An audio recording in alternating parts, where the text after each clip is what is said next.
Okay. Na-increase siya, hand of God pa rin.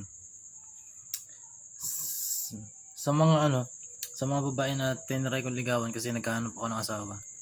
Naghahanap ako ng girlfriend o magiging asawa. Yun, better luck next time kasi ayun. Pag sana ang tao, ba't ko gagawin magpaka-martyr sa kanya, di ba? Kahit sa lalaki, kahit sa babae, kaibigan. Pag ayaw sa akin, putang na ayaw ko rin sa'yo, hayop, napakataas ng self-worth ko sa sarili. Napakataas ng self-worth ko sa sarili. Pag ayaw sa akin, putang na ayaw ko rin sa'yo, yung totoo doon, ayaw. Hindi ko kailangan ipagpilitin sa sarili ko dahil may sarili kong isip, may sarili kong pamilya, may sarili kong dapat gawin. Hindi puro ikaw, putang ina. Arte mo naman, di mo, tapos ako pa susunod-sunuran sa'yo. Sa mga babae na niligawan, putang na, bahala ka sa buhay niyo, putang ina. Basta ako, mataas na tao ako, kinikilala ako.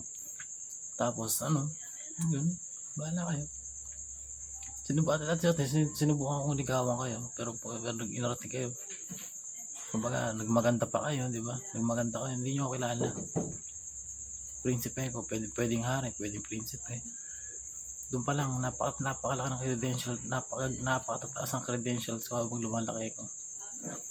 Ayun, wala akong pakialam, ayun, ended na. Pag nakapag-heal na ako, hindi ko na kailangan ng mga babaeng ganun.